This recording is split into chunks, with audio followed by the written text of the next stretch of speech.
Good day to you all out there. My name is Quino Michael. I'm a karate instructor. You can call me Senpai Michael. And we are here today to put this basic tutorial about karate up because of you, our precious clients. Because we don't want a situation whereby we will only be teaching the kids only in the class. When they are away, maybe on holidays or maybe their leisure time, they could also do karate as well while we are not there physically. You know, we are in the world of technology now, so that's the reason why we are putting this up. Now let's start with the first thing, which is proper dressing in karate. How do you dress properly? Let's quickly go and learn that. We'll be right back. Dressing in karate. How can you properly put on a karate gi? A karate gi comprises of the trouser and the jacket. So let's start with the trouser. The trouser always comes with an elastic band which can always fit in to your waist. So just put that on straight and that is no problem. But when we're talking about the jacket, a little bit of technicality is required. We have the left side and the right side. On the left side of the jacket, we have two ropes, one at the end and one at the side. On the right side of the jacket, we also have two ropes, one at the edge and the other one at the side. Now, to put on a karate gi properly, you have to wrap it around yourself with the left side overlapping on the right side. But you have to know something. If you just wrap it around yourself, when you start exhibiting karate techniques, it may come off. So, there is necessity for you to tie the rope. Now, let's talk about tying the rope. Now, take the rope at the extreme end on the right side towards your left side at the side in the inner part of the gi. Then tie it by making a bow knot.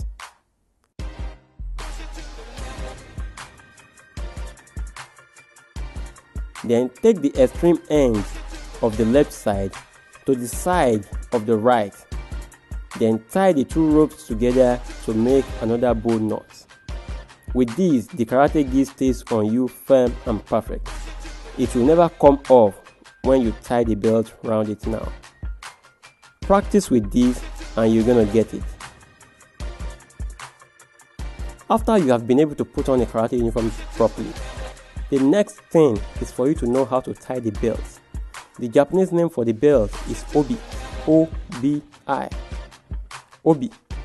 Now, to tie the belt, just hold one edge of the belt with your left hand to your side, then wrap the other length of the belt round yourself through the right.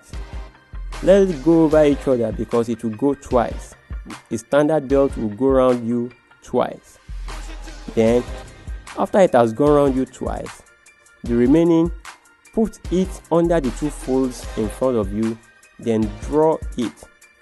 After then, the one on the left side, pull it down, then take it up and put it into the one that is on your right hand like this.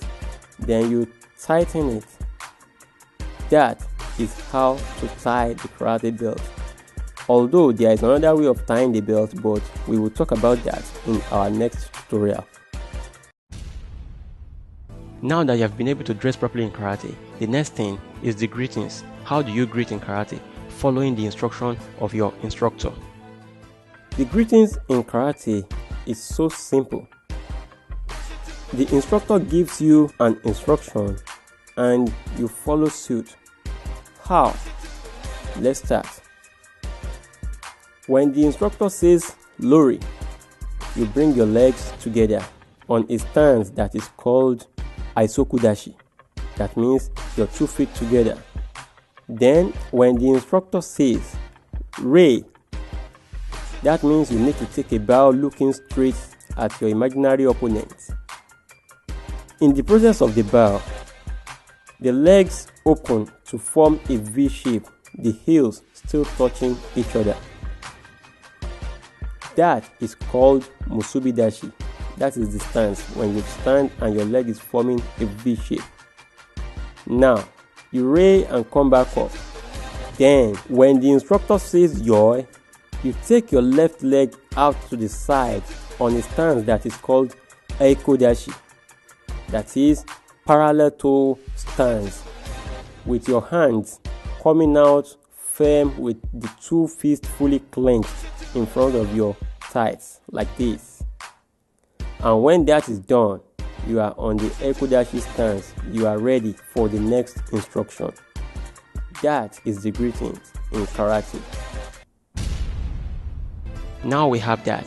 Then the next thing is the stance, the first basic stance, which is Zenkutsu Dashi. We call it front stance. Let's go see the procedures to that as well. Zenkutsu Dashi.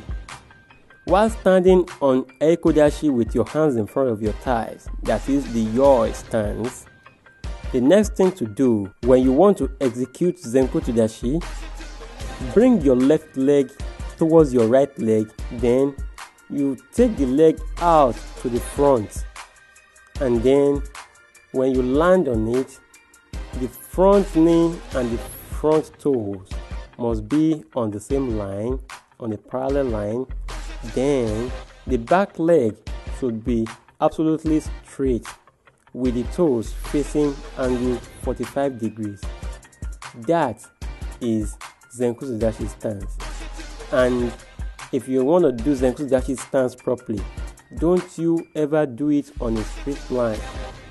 Do a Zenkutsu Dashi stance in a zigzag way, whereby there will be a space in between your legs.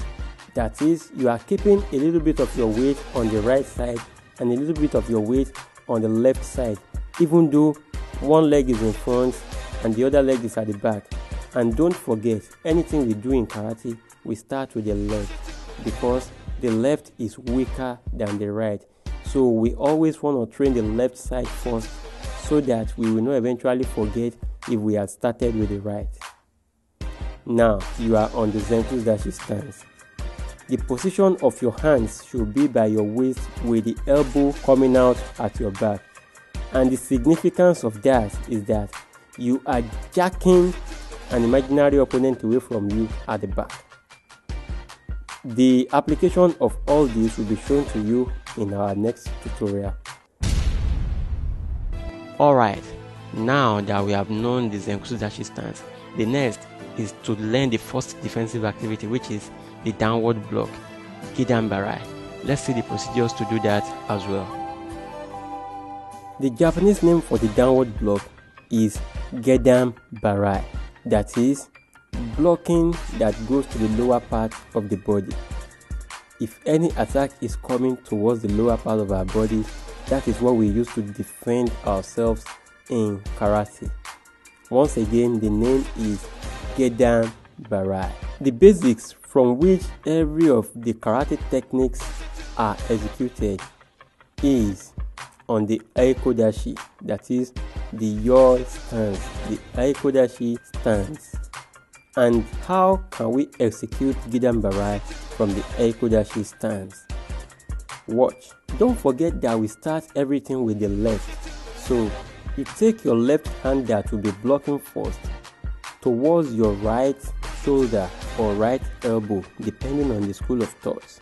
Then take it down while you jack the right hand towards your back to elbow an imaginary opponent away from your body.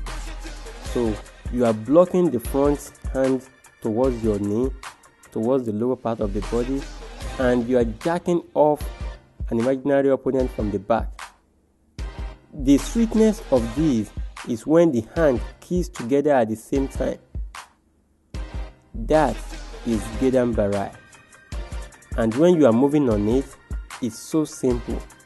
Just take the right hand, that is the hand that is by your side, towards your shoulder or your elbow area, depending on the school of thought. Then you take it down again while you move forward on Zenkutsu Dashi.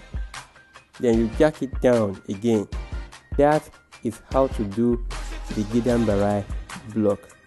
Practice with this and you'll be perfect at it within a short period of time. Now that you have known how to do the Gedan Barai, the next thing is to learn how to do the front hand punch. Punching with the front hand on Zenkusu Dashi. The front hand punch. The Japanese name for that is Oizuki. Oizuki. How do we do that? Like I told you, every technique in karate starts from the left. We want to train the left hand first before the right, because most of us are used to using our right hand first. So let's train the left. Now, to throw the Oizuki from the Eikodashi stance, from the Yoi stance, bring your hands to your side. We want to come out on Zenkusu Dashi now. So as the left hand is coming out, the right hand supports it with the elbow to the back as well.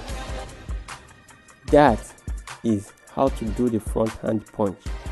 So when you are moving on it, you take the right hand that is beside you, you stretch it out straight towards the middle of your body.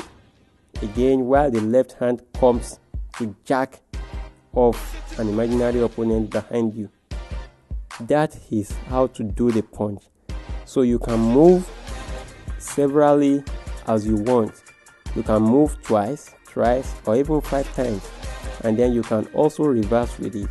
But make sure that the hands key at the same time. That is the sweetness. Let everything hang at the same time. That is Oizuki. That is, if the left leg is in front, the left hand is punching, and if the right leg is in front, the right hand is punching.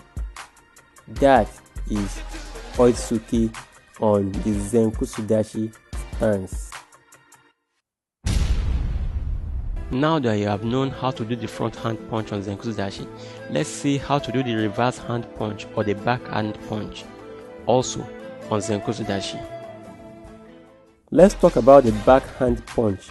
We call it Gyakuzuki. That is the reverse hand punch. That simply means that if you are going out on Zenkusu Dashi with your left side, the right hand will punch, while the left hand jacks off the imaginary opponent behind you with the elbow.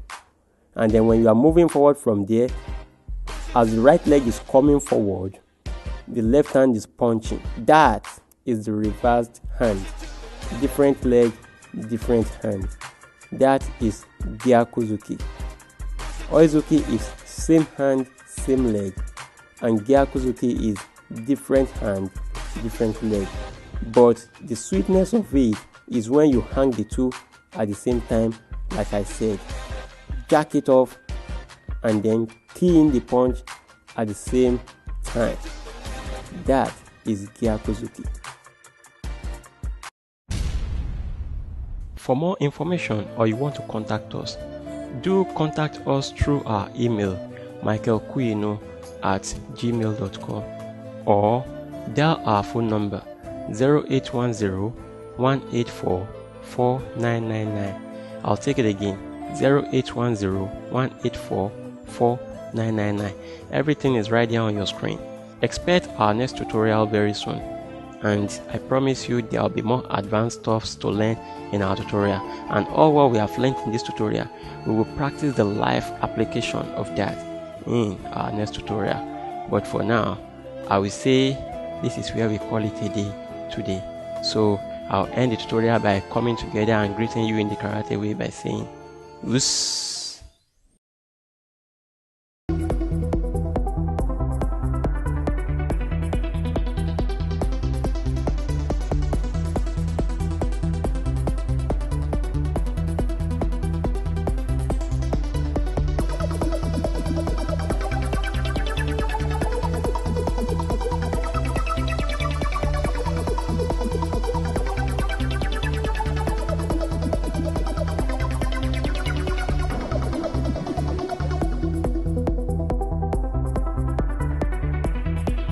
Fitness, self-defense, how to master skills, safety,